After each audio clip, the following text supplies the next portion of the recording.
আফগানিস্তানের বিপক্ষে সিরিজের যে তৃতীয় ম্যাচটা আমরা জিতলাম, এই ম্যাচে সাইফ একটা মেডেন ওভার দিছিল। এটা ছিল 15তম ওভার। রশিদ খানের বিপক্ষে সে একটা মেডেন ওভার খেলছে, কার্যত রান নেওয়ার খুব একটা চেষ্টা করে নাই। পরে সে সেটা পোষায় দিছে। এখন এই ঘটনার পরে ফেসবুকে কেউ একজন কমেন্ট করছে যে সাইফের এই মেডেন নিয়ে খুব হইচই হচ্ছে কেন। সাইফের এই মেডেন নিয়ে যদি হইচই হয়, তাহলে 2024 সালে এই আফগানিস্তানের বিপক্ষে যে রিয়াদ 6টা বল ডট খেলছিল, সেটা নিয়ে কেন তার নিন্দা করা হয়েছে? কোশ্চেন খুব ভ্যালিড, খুবই ভ্যালিড। আমরা একদিকে সাইফের এই অ্যাপ্রোচটারে বলতেছি যে বাংলাদেশের টি-20-তে এই যাবৎকালে সবচেয়ে ভালো ম্যাচ রিডিংয়ের একটা উদাহরণ, সবচেয়ে স্মার্ট একটা মুভ। অন্যদিকে রিয়াদের ওই ঘটনাটাকে আমি নিজেই মনে করি যে বাংলাদেশের ক্রিকেট ইতিহাসে সবচেয়ে লজ্জার একটা ঘটনা। একই তো ঘটনা, দুজনই একই আফগানিস্তানের বিপক্ষে 6টা ডট বল খেলছে। তাহলে কেন দুটোকে দুইভাবে আমরা ট্রিট করতেছি? এখন এই ঘটনার পরেও স্ক্রিনশট শেয়ার করে কেউ কেউ মজা করতেছে যে ভাই নিজের আইডি দিয়ে আসেন, মানে রিয়াদকে খোঁচা দিচ্ছে। আবার কেউ কেউ বলতেছে যে না, এটা ভাবিরা বলছে। আচ্ছা, এইসব মজা বাদ দিলেও এখানে ওই কথাটা থাকে যে কেন দুটাকে আমরা আলাদাভাবে ট্রিট করতেছি। এটা কিন্তু আসলে একটু ব্যাখ্যা করার দরকার। সেই আলাদা ট্রিট করার কারণটা হচ্ছে ইন্টেনশন। এই ইন্টেনশন জিনিসটা কিভাবে দুটো ঘটনাকে আলাদা করে দেয়, একটাকে খুব লজ্জার করে দেয় আর একটাকে স্মার্ট করে দেয়, এই জিনিসটা একটু আজকে আমরা আলোচনা করব। ওই দুটো ম্যাচের সিচুয়েশন নিয়ে আলোচনা করলেই এটা যথেষ্ট। তাছাড়াও আমরা একটু দেখব যে কিভাবে একটা খেলোয়াড়ের ইন্টেনশন তার মহা একটা খারাপ কাজকেও ভালো বলে প্রমাণ করতে পারে। এই জিনিসটা একটু আলোচনা করি আজকে। দেখেন, রিয়াদ নূরকে যে 5টা বল ডট খেলছিল, পরের ওভারে আরেকটা বল কার যেন ডট খেলছিল, মোট 6টা বল ডট খেলছিল। আপনি বরং রিয়াদের ওই 6 বল ডট খেলা আর সাইফের সেদিন রশিদকে যে 6টা বল ডট খেলছে, মেডেন ওভার দিছে, দুটোর মধ্যে যদি কম্পেয়ার করেন, দুটোর ফুটেজ আপনি পাশাপাশি দেখেন, দেখবেন যে তুলনামূলক, বরং ইন্টেন্টের কথা বলি না, ইন্টেনশনের কথা বলি না, রিয়াদকে আপনার বেশি ইন্টেনশনাল মনে হবে, যে রিয়াদ বেশি স্কোর করার দিকে চেষ্টা ছিল। কারণ রিয়াদ দু একটা কাট করার চেষ্টা করছে, দু একটা পুশ করছে, কিন্তু কোনোটাই এমন না যে সে খুব বিগ শট করতে চাইছে। সিঙ্গেল বের করার চেষ্টা করছে, হয় নাই। পুশ করার চেষ্টা করছে, পুশে রান আসে নাই। কিন্তু সাইফ কি করছে? সাইফ কার্যত 4টা বলে ডেড ব্যাটে খেলছে, একদম পায়ের কাছে নামায় নিয়ে আসে, রানই নিব না, তুই যদি হাফ বলি করো তাও নিব না। আর দুটো বল সে জেন্টালি একটা পুশ করছে, আর একটা হচ্ছে লেগ সাইডে একটা ফ্লিক করার চেষ্টা করছে।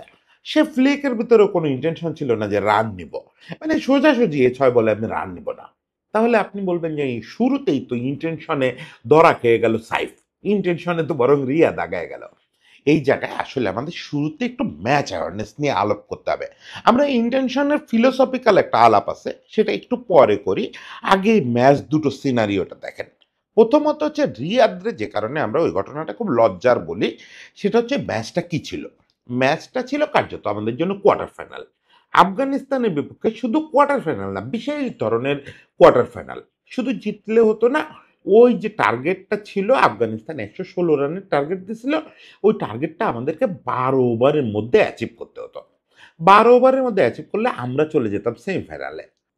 এবং সেই সম্ভাবনাটা রিয়াদ যখন উইকেটে যায় তখন পর্যন্ত একদম দারুণভাবে ছিল। ফলে আমরা কি হবে, আমরা তো আসলে ম্যাচ হেরে গেলে যাব, ওই ম্যাচ জিতে তো বাড়তি কোনো অর্জন নাই। ওই ম্যাচ যদি জিততাম, শেষ পর্যন্ত আমরা হেরে গেছি, কিন্তু ওই ম্যাচ জিতলেও তো কিছু যায় আসতেছে না, কেউ আমাদের কোনো ট্রফি দিচ্ছে না, কেউ আমাদের গলায় কোনো মেডেল দিচ্ছে না, ম্যাচ জিতেও মাথা নিচু করেই মাঠ ছাড়তে হবে। ফলে আমাদের জিতলে আসলে 12 ওভারের মধ্যেই জিততে হবে। এবং সেই জন্য পৃথিবীর প্রতিটা দল, একমাত্র ওই বাংলাদেশ দল ছাড়া পৃথিবীর সব দল, আপনি যদি ওই যে আমি বলি না সামোয়া টামোয়া যারা আজকাল এই টি-20 খেলে, এদের কাউকেও যদি ছেড়ে দিতেন, তারাও 12 ওভারের মধ্যে ম্যাচটা জেতার চেষ্টা করতো। সেই চেষ্টাটা যে বাংলাদেশের নাই, সেই জিনিসটা প্রুভ করলো রিয়াদ। রিয়াদ 10 নম্বর ওভারে ব্যাট করলো। 10 নম্বর ওভারে যখন সে 10 নম্বরটা শুরু হয় ওভারটা, তখন বাংলাদেশের 12 ওভারের মধ্যে ওই টার্গেট অ্যাচিভ করতে দরকার আর 44 রান। মানে 3 ওভারে 44 রান মোটেও টি-20-তে অসম্ভব কিছু না। এবং যেহেতু ওই সময় রশিদ অপারেট করতেছে না, নূর, বোলারটা ছিল নূর, নূরকেই তো আসলে হিট করতে হবে ওই সময়। আপনার যদি বোলার চুজ করতে হয় তাহলে তো ওই সময় আপনার নূরের ওভার থেকেই সর্বোচ্চ রানটা নিতে হবে, কারণ আপনার হাতে 3 ওভার। আপনি তো ভুলে যাবেন যে 12 ওভারের পরে যে 8 ওভার, 8 ওভারের হিসাব শেষ। আপনি এই 3 ওভারের মধ্যে পাচ্ছেন হচ্ছে নূরের একটা ওভার, তার মানে নূরের ওভার থেকেই আপনার সর্বোচ্চ রান নিতে হবে। আপনি নূরের ওভার কি করলেন, কাট করলেন, পুশ করলেন, এসব করলেন। এসব করে তো রান আসবে না, আদৌ একটা রানও আসে নাই। কিন্তু আসলেও কি হতো, সিঙ্গেল আসতো, ডাবলস আসতো। ওইটা দিয়ে কি আপনি ওই যে 3 ওভারে 44 রানের টার্গেটে যেতে পারতেন? আপনাকে ওভার প্রতি রান নিতে হবে তখন 14-র উপরে। মানে আপনাকে 4-6-এর জন্য যেতে হবে, বিগ শট করতে হবে। সে বিগ শটটা করেন নাই, বরং আপনি বুঝাই দিচ্ছেন যে আপনি 12 ওভারের মধ্যে জয়ের কথা ভাবতেছেন না। আপনারা আসলে ম্যাচ জয়ের কথা ভাবতেছেন, যেটা চান্দিকা হাতুরু সিং এরও প্ল্যান ছিল। এবং সেটা পিছনে কি ধরনের শয়তানি প্ল্যান ছিল সেটা তো আপনাদের মধ্যে আগে একদিন আমি বুঝায় বলছি, যে ওরা আসলে বাংলাদেশের মানুষের সাইকোলজি এবং মিডিয়ার সাইকোলজি এইটা বুঝে ফেলছিল, আমাদের কয়েকজন সিনিয়র খেলোয়াড় এবং আমাদের কোচ হাতুরু সিং এর, যে ওখানে ম্যাচটা জিতে আসলে তারা দেশে এসে বলতো যে আমরা তো শেষ ম্যাচ জিতছি। এর আগেই হাতুরু সিং এ একটা মিথ্যা প্রচারণা চালাইছিল যে বাংলাদেশ প্রথমবারের মতো এই সুপার এইটে উঠছে। এটা সত্যি না, এর আগে একাধিকবার, এর আগে একবার অন্তত উঠছে। ও যাই হোক, এগুলো কোনো কথাই না। মূল কথা হচ্ছে তাদের পিঠ বাঁচানোর লক্ষ্য ছিল যে ম্যাচটা যে কোনো প্রকারে জিতে আসবে। শেষ পর্যন্ত সোর্সটা যেটা করে যে এরকম নেগেটিভ করলে আপনাকে দুই দিক দিয়ে দেয় আর কি। শেষ পর্যন্ত বাংলাদেশ ম্যাচই হেরে গেছে। তাহলে ইন্টেনশনের ডিফারেন্সটা, যে 10ম ওভারে আপনি যখন 44 রান দরকার 3 ওভারে, তখন আপনি যখন একটা ওভার নষ্ট করেন, তখন ওইটা হচ্ছে নেগেটিভ। আপনাকে স্পোর্টস খেলতে হবে হচ্ছে হাইয়েস্ট অ্যাচিভমেন্টের ইচ্ছায় সবসময়। আপনি কখনো ওখান থেকে এক পা পিছাইতে পারবেন না, তাতে আপনার শক্তি যাই হোক না কেন, সেই ইচ্ছাটা আপনি পোষণ করেন নাই। এটা হচ্ছে ছিল রিয়াদের অপরাধ। এটা আসলে রিয়াদের ব্যক্তিগত অপরাধ না, আমাদের কারোর সঙ্গে রিয়াদের কোনো শত্রুতা নাই। কিন্তু রিয়াদ বা আমাদের টিমের অন্যায়টা ছিল যে তারা ওই ইন্টেনশনটা শো করে নাই, যে তারা 12 ওভারের মধ্যে খেলাটা শেষ করতে চায়। এই ইন্টেনশনটা ছিল না। সাইফের ক্ষেত্রে কি ঘটছে দেখেন, পরিস্থিতি কেমন ছিল। এবার আসি আমরা সাইফের এই ম্যাচটাতে। এই ম্যাচটাতে সাইফ যতক্ষণ খেলছে ততক্ষণ পর্যন্ত সাইফ যা করার করছে, সে বলে যে অনেক রানে আগায় ছিল, ম্যাচ একদম গ্রিপে নিয়ে আসছে।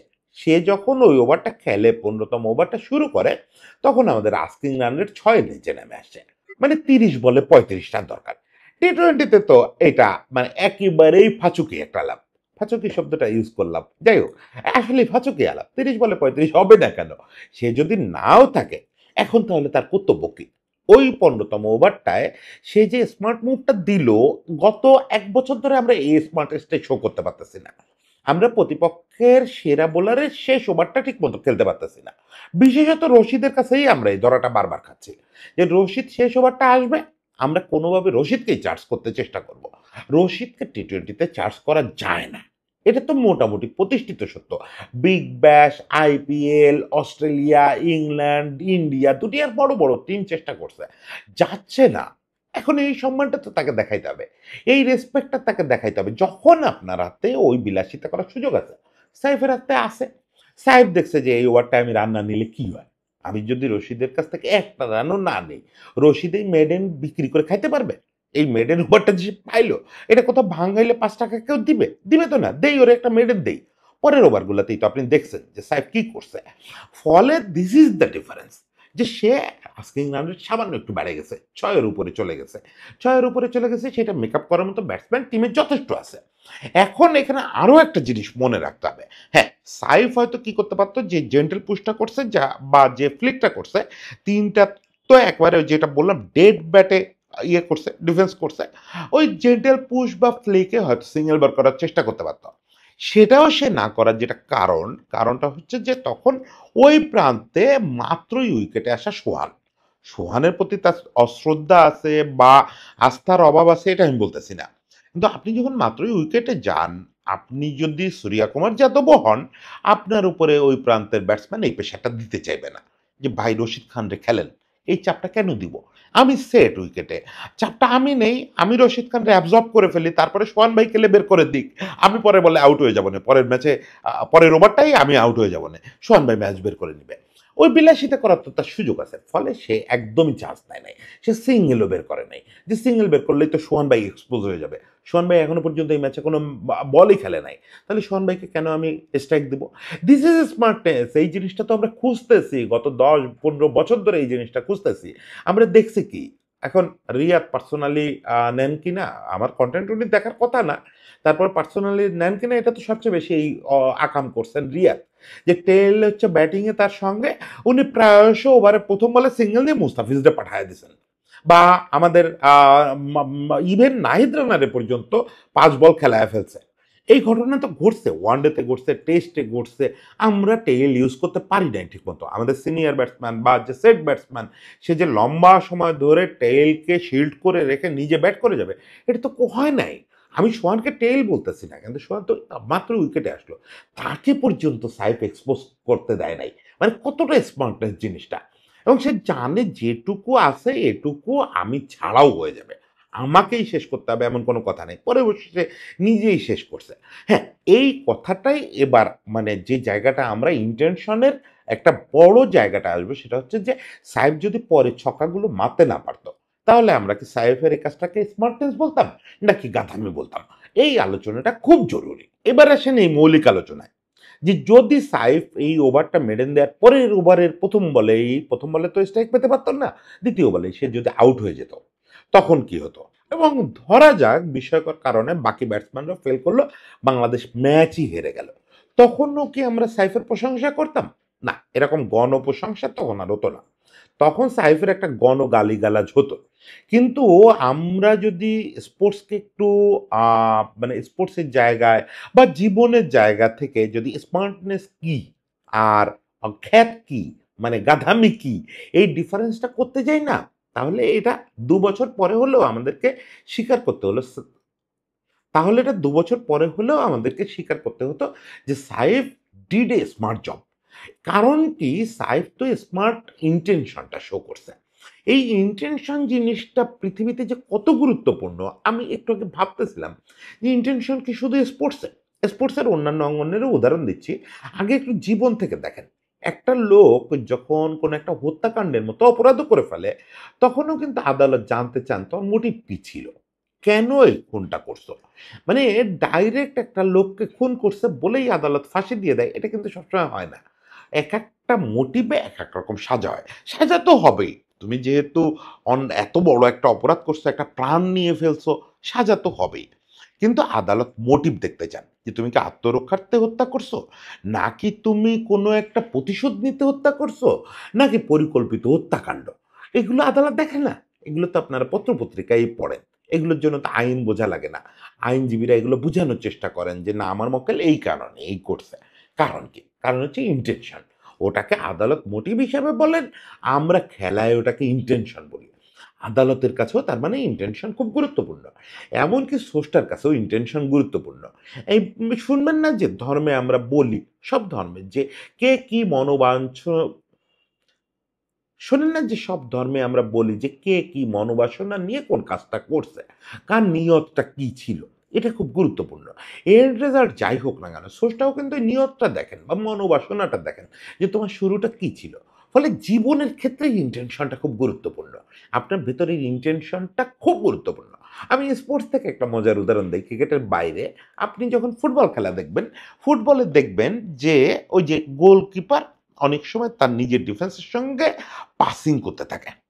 এখন এই ঘটনায় আপনি দেখবেন কখন গোলকিপার কার্ড খেয়ে যাচ্ছে, আবার কখনো রেফারি নির্বিকার চিত্তে এটা হতে দিচ্ছে। এখন এই জিনিসটা কখন ক্রাইম আর কখন ক্রাইম না, এর কি কোনো সংজ্ঞা আছে? পৃথিবীর কোনো বইতে আছে নাকি? না, নাই। এর কোনো সংজ্ঞা নাই। শুধুমাত্র বলা আছে তুমি টাইম কিল করতে পারবা না। কিন্তু কোনটা টাইম কিলিং আর কোনটা বিল্ড আপ, এইটা আপনি কেমনে বুঝবেন? এটা তো বোঝার কোনো উপায় নাই।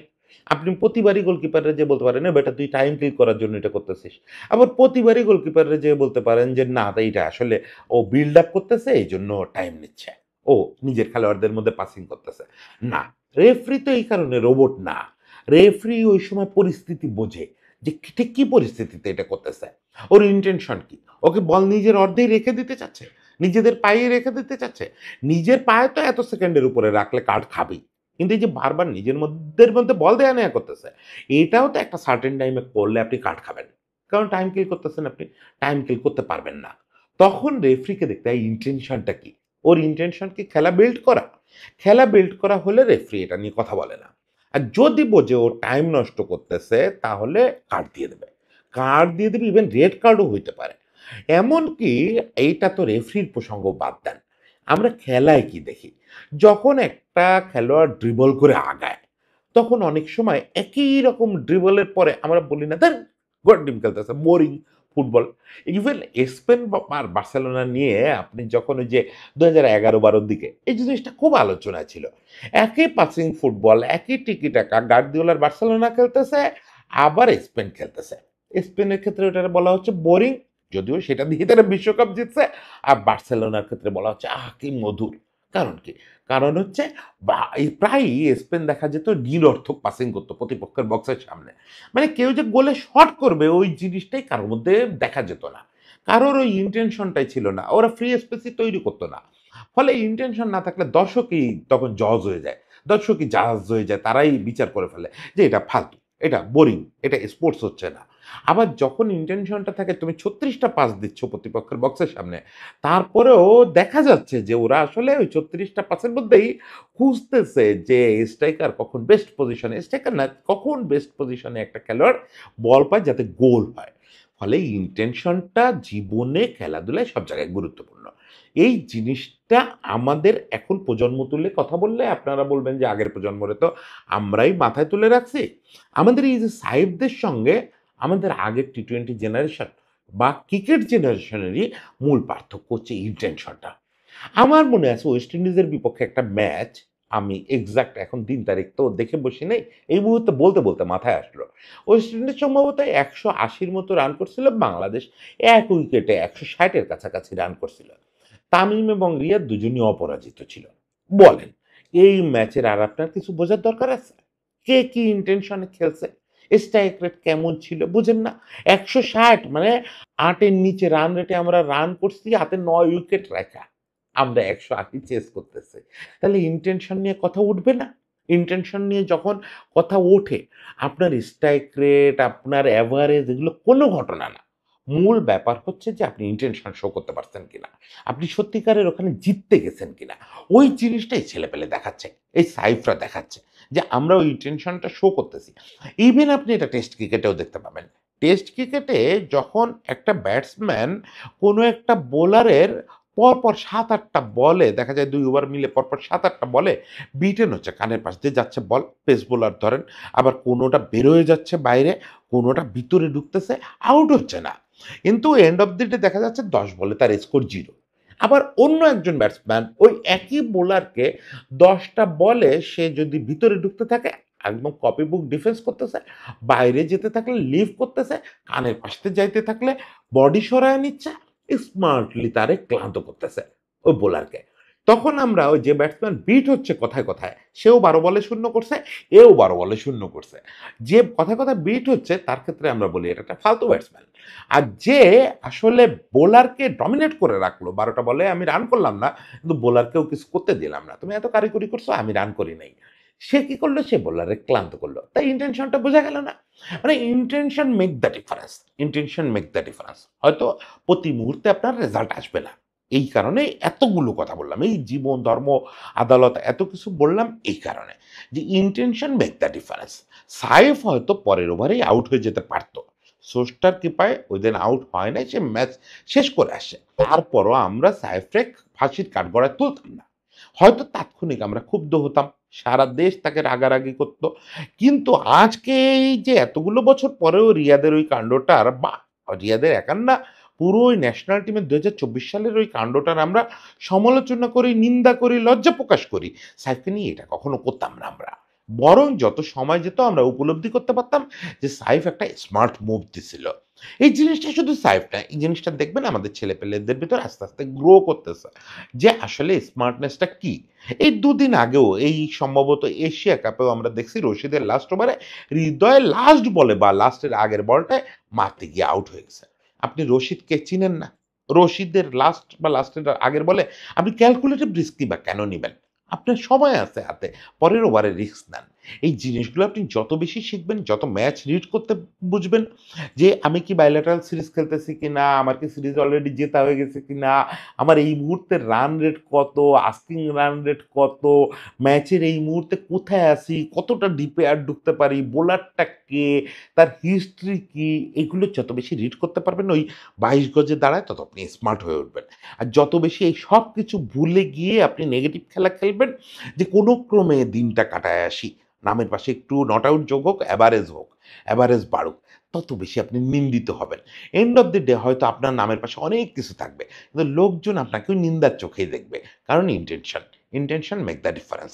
সবাই ভালো থাকবেন। আজকে বোধহয় একটু গীবত করে ফেললাম বেশি। যাই হোক ইদানিং গীবত বেশিই করা হয়ে যাচ্ছে। তারপরেও সবাই ভালো থাকবেন। আশা করি খুব দ্রুত খুব প্রশংসার কোনো একটা কনটেন্ট নিয়ে আসবো। সবার জন্য শুভেচ্ছা।